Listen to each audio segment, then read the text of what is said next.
After the honeymoon, for the first time she entered into her husband's house and she heard, "Are you sure you are in the right house?"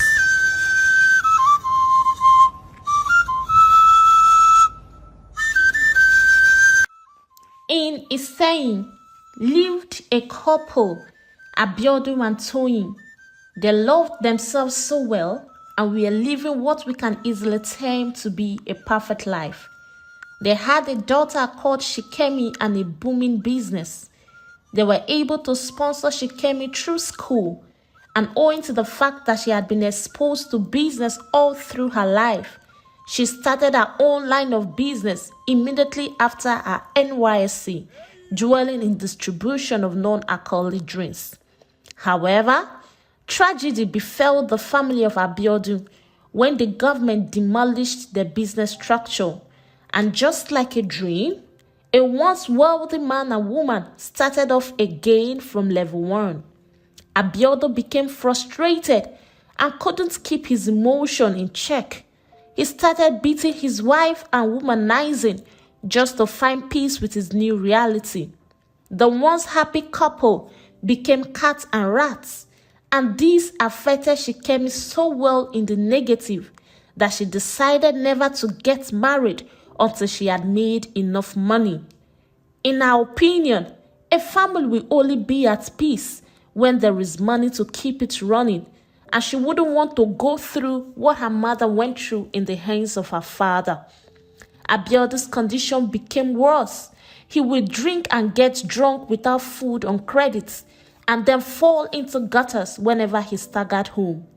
This became so shameful that his wife and daughter tried speaking to him, but nothing they said made sense. He will always say, "Where was the governor when I was hawking to make a living? And where was he when I rented my first shop? Now that I have gotten a permanent site for my business, he just woke up one day and gave a command, and within minutes, I saw my sweat being brought down. No compensation, nothing. And that's the only thing I earn from. I have not even finished the payments of the loan. And you all are aware."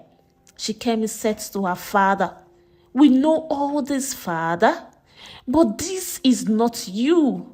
My mother needs her husband back. And I also need my caring and lovely father, not the wife beater and womanizer that we are seeing now." And Abiodun said, "The husband and the father you guys needs his business and source of income back. That was what made me a lovely husband and father. Imagine controlling millions of naira only to wake up and discover that you are now a poor man. My friend, you won't understand. So get up from here and leave me alone with my predicaments." Shikemi then said to her father, "How about handing over my business to you so that I can go look for a job with my certificate? I know it's not as big as what you controlled in the time past, but this will keep you busy, and with your experience, you can bounce back easily." Abiodun said to her, "The whole of your business worth can repay the loan. So, my dear, it is not worth trying at all. The government has deliberately decided to spoil my life. Let it remain spoiled until I'm finally swept off the surface of the earth." His wife said to him, "We all know it's a trying moment for you and for us, but please don't be negative. If we can simply pull forces together as a family, I can assure you that we'll easily triumph. Your words are only making us weaker. I know you to be a strong man and a goal-getter. Please, dear, look inwards. The tenacity is still there, and we, your family, are still right here with you. Let's do it together. At least Shikemi has given us something to fall back on, and it's not as if we are starting all over again. Her business is worth over 5 million. Let's do it and see how far we can go with it in the next 1 year." Abiodun said, "That's the issue. The next 1 year, you said. But the bank is coming here in 2 months' time. Can't you see that there is no hope? I am just a shadow of myself. And to think that I just restocked. I would have used the money to pay. But I wanted to make profit first. I thought it was all a rumor and that the government will never do such. I would have packed. I have heard people say after God, the next controller of your life and destiny is the government.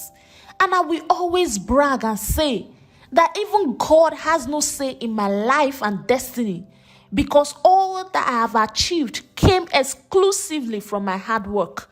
Now, that same exclusive hard work can't even fuel the zeal to begin all over again. There was a great silence in the room, and suddenly Shikemi said, I have seen trees being cut down and burnt, and one could easily see and tell that the tree has died, pata. But within months, you will see fresh green stem emerging from that same dead tree. Father, all hope is not gone yet. You must have made mistakes in the past, but that you are still alive today proves only one point to me, and that is to amend all you think you didn't do or say right. Abiodun said, I've heard you, my good daughter. Just go and buy me one shot. Let me drink it and then meditate on what you have said.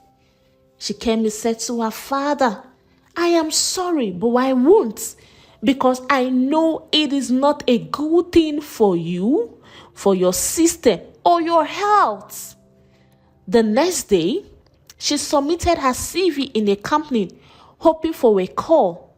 And after some weeks, with a lot of going back and forth, Abiodun decided to join his wife and daughter, who was still waiting for the call, in the distribution business. The first day, people were just excited seeing Abiodun standing up to do something again after the demolition. So they patronized him so well just to encourage him to keep moving. And so they recorded a lot of sales that day, something that had never happened since Shikemi began the business. This was just like a thin line of light in their cloud of darkness, and Abiodun drew all the inspiration he needed from it. So he took the business seriously and began to draw plans on how to begin distribution to the neighboring towns. Shikemi was so lucky to be employed, though it was difficult for her to adapt to the whole corporate dressing and duties, because all through her life, she was only used to buying and selling in her casual wears. But with time, she adapted and fell in love with her new self. Her parents handled the business even better than her. However, another tragedy struck. One Saturday morning, they were all sitting and grateful that they were able to make lemonade from the lemon life threw at them when they heard a knock. Are you expecting anyone? Shikemi asked, and her parents responded in the negative. Who must that be? She questioned, heading towards the door. She opened the door and she saw 3 men dressed corporately, and they asked, Please, are we in Mr. Abiodun's residence? And Shikemi answered with a smile, Yes, please, you are. They walked in, and Abiodun recognized only 2 because of the deal he had with them. They were bankers, but the third person wasn't in any way familiar to him. So he greeted them, and Shikemi and her mother excused them. Abiodun asked what he can offer to them, and he started mentioning the varieties of cold drinks in the house. And one of them responded, We are not here for entertainment, sir. We only came here to do the dutiful. Hey, my bosses, Abiodun interrupted. I will come over so we can settle it. I am already working towards something that is profitable, and I promise in no distant time, all that I'm owing will be cleared. It is a promise. We are so sorry, sir. It is too late, they responded. But why? I understand how these things work perfectly, and you all know the predicament that befell me. I am not running away, neither did I say that I won't pay. I am only asking for more time, especially now that I'm crossing my T's and dotting my I's in my new line of business. Well, one of the men interrupted. Mr. Abiodun, this is business, and we don't do business with sympathy. You know me, and you also know my colleague here. But the gentleman over there has bought this house, which you used as your collateral.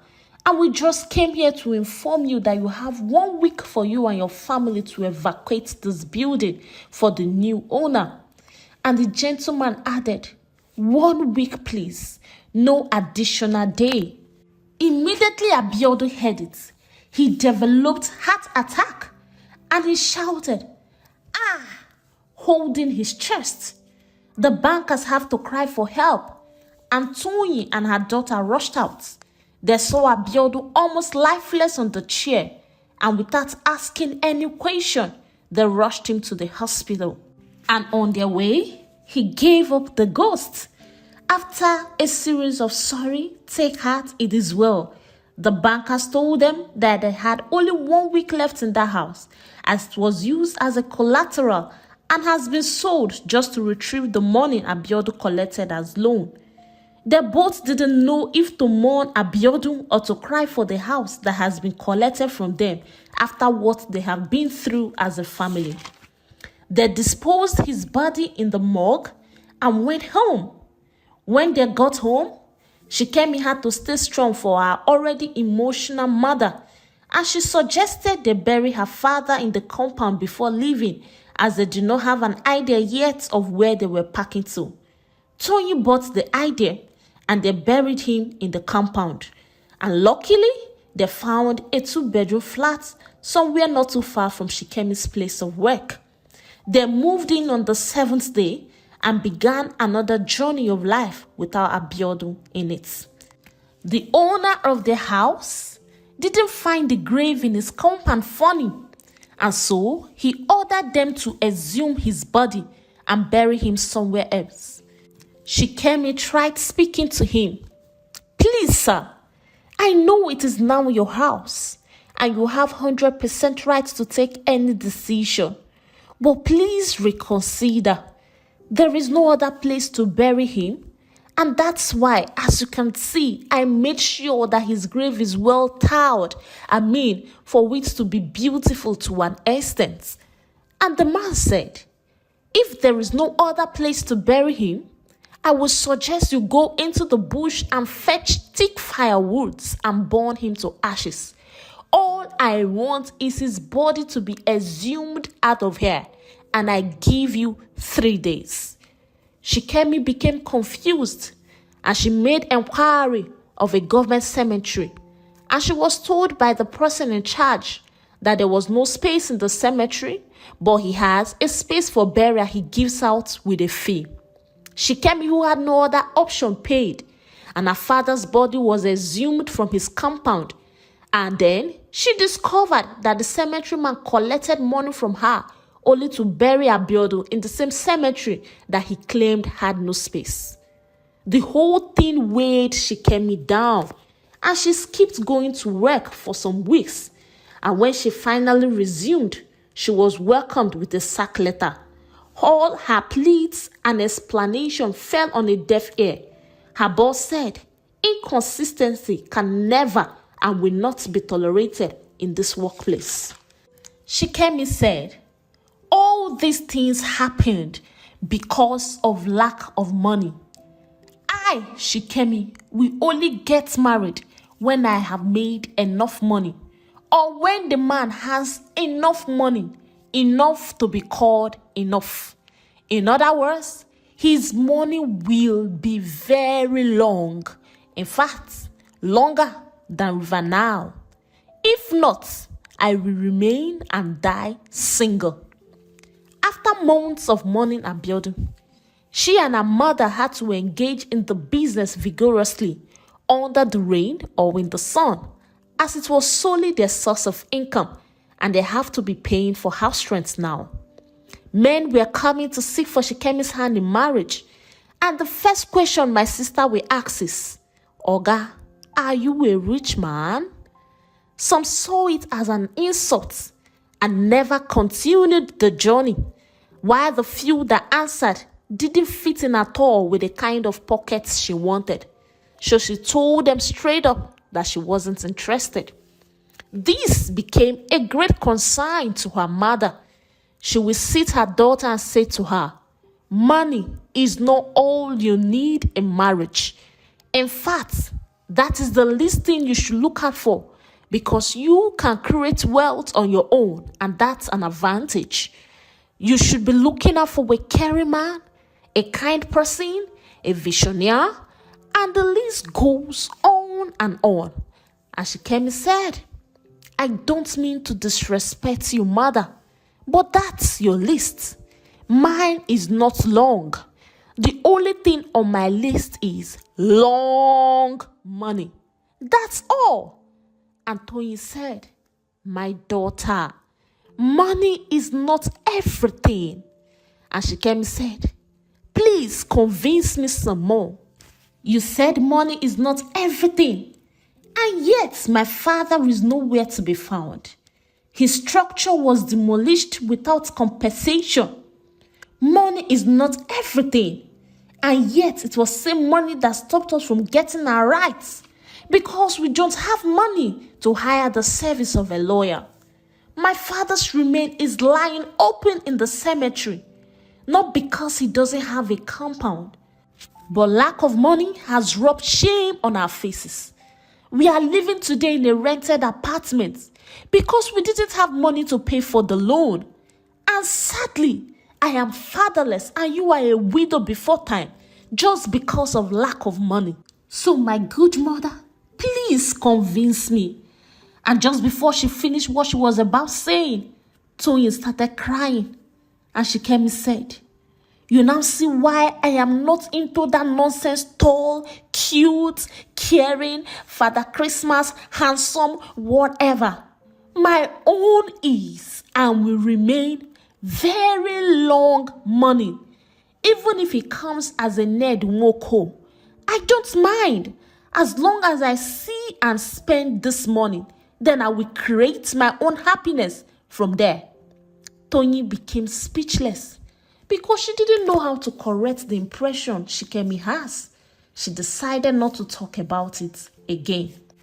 The business flourished so well. They have to buy a plot of land and they built a comfortable bungalow and moved in. And gradually, Shikemi acquired some landed properties, and the more she did, the longer the mourning in her choice of husband became. At a time, she was not approached by anyone again because her success in business became loud and intimidating, and so whomever had interest in her buried the interest. Shikemi on her part wasn't bothered.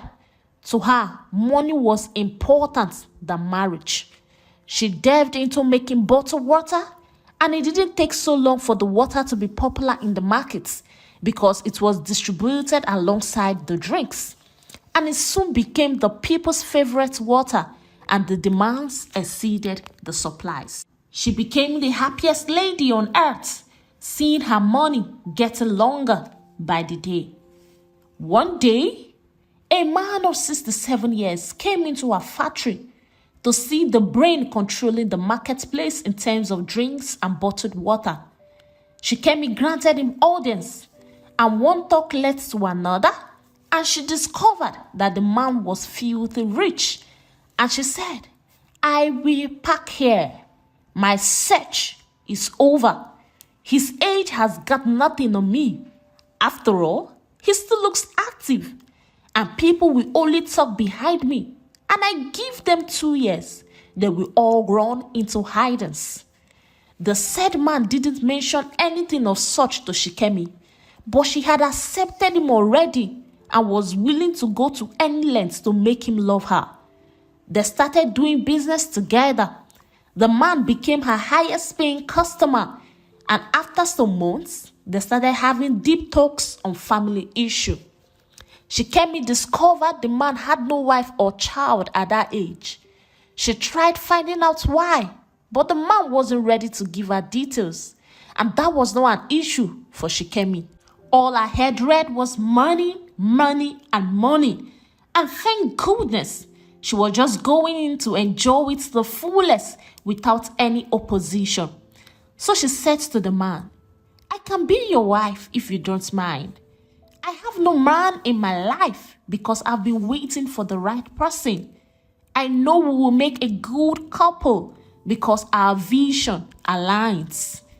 And the man said to her, "No one ever agrees to be my wife after," and he paused.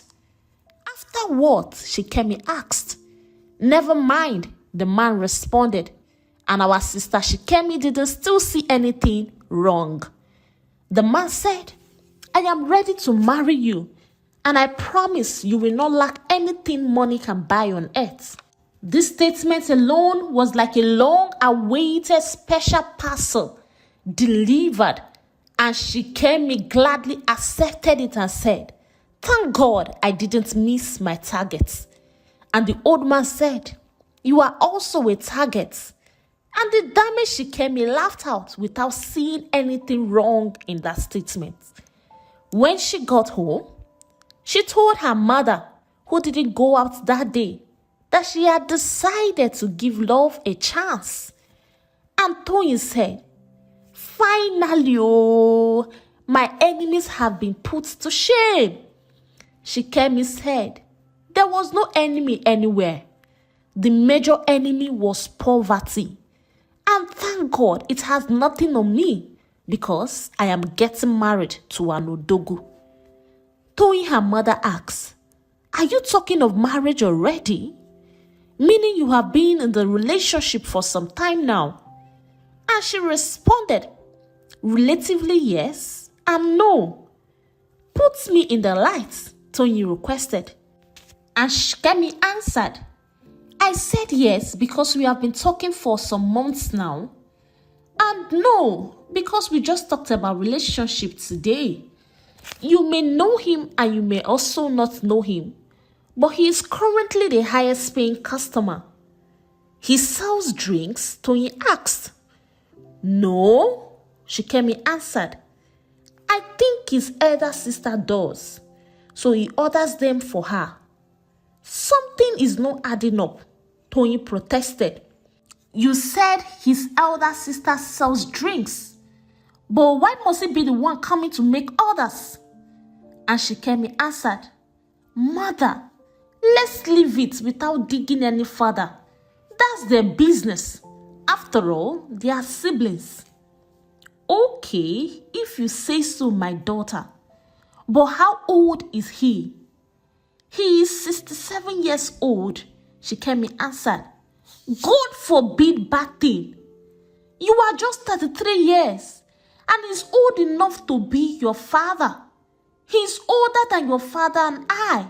He is not your husband, my dear. It won't work. Please start detaching yourself immediately from him because it will not work at all.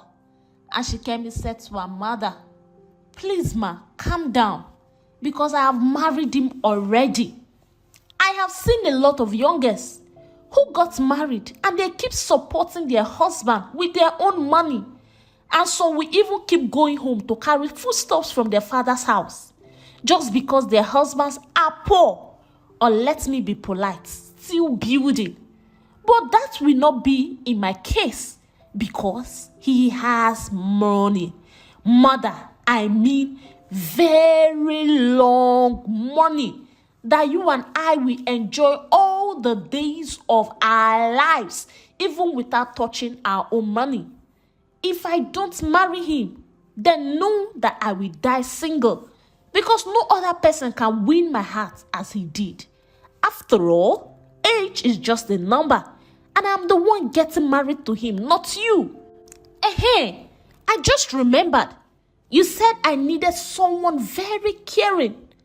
And we both know that these young boys are not caring in any way, not even one bit.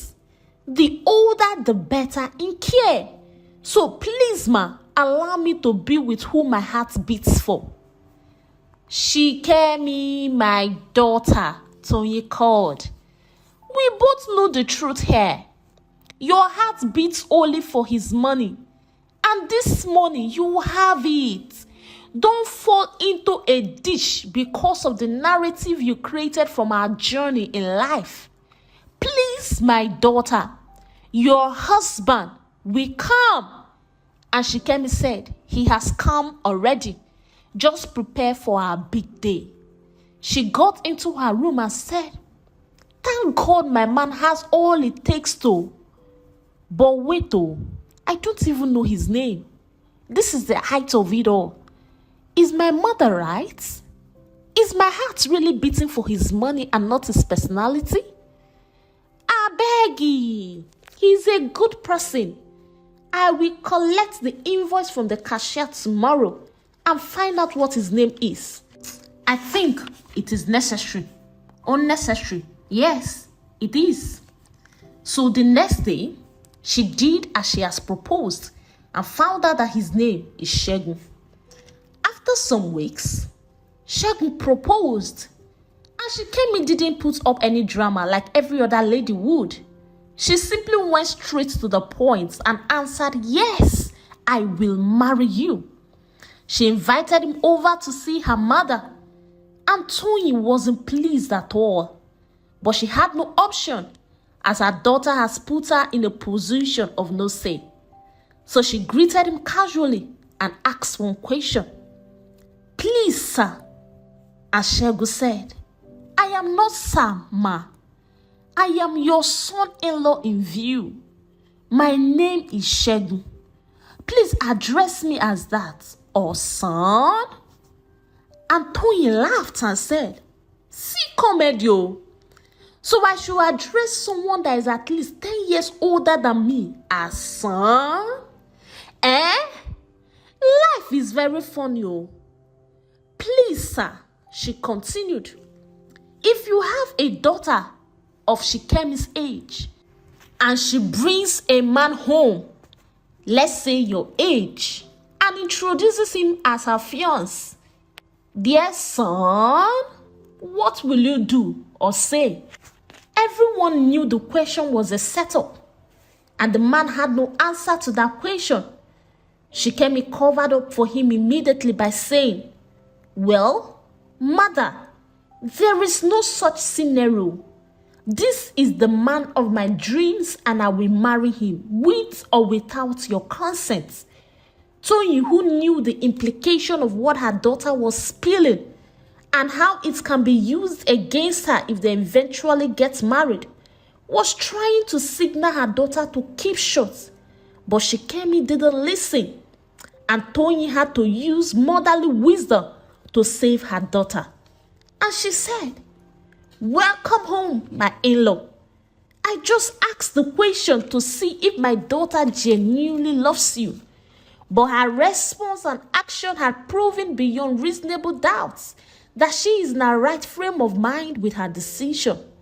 Shikemi marveled at the immediate switch and didn't know what to call it.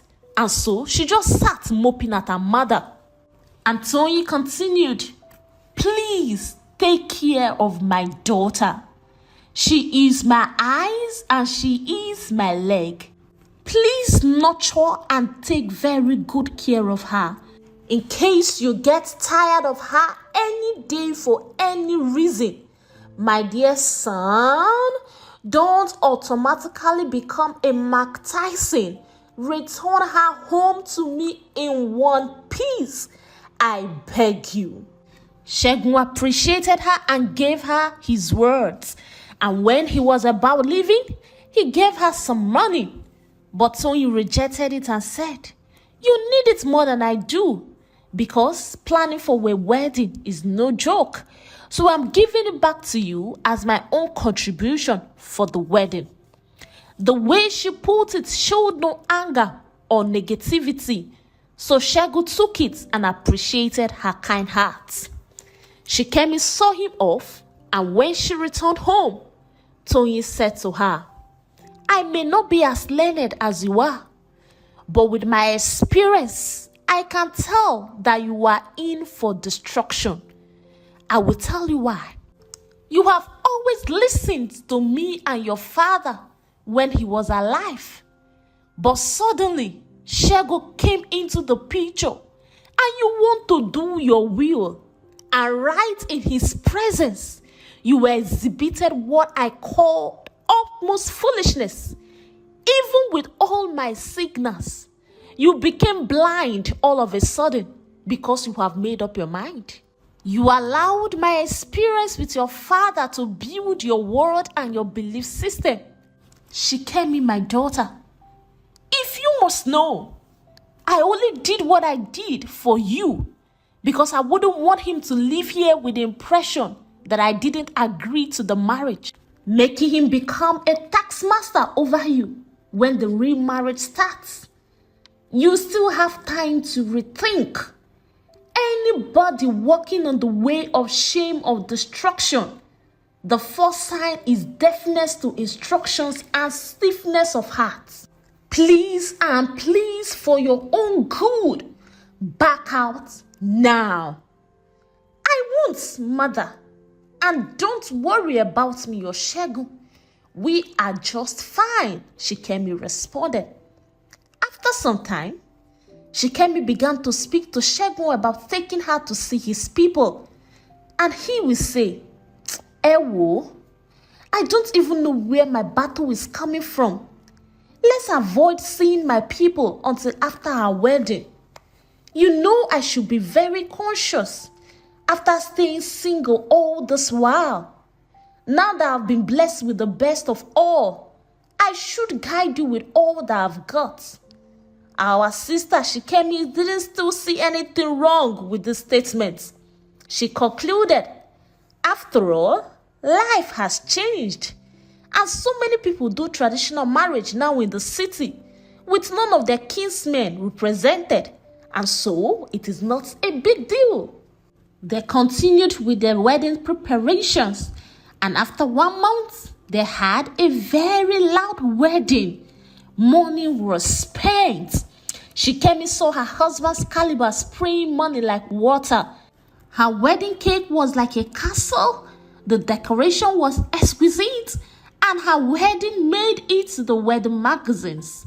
And this made her so pleased with her decision and was grateful she ignored all her mother's counsel. However, after the honeymoon, when she entered her husband's house, she heard a voice. Are you sure you are in the right house?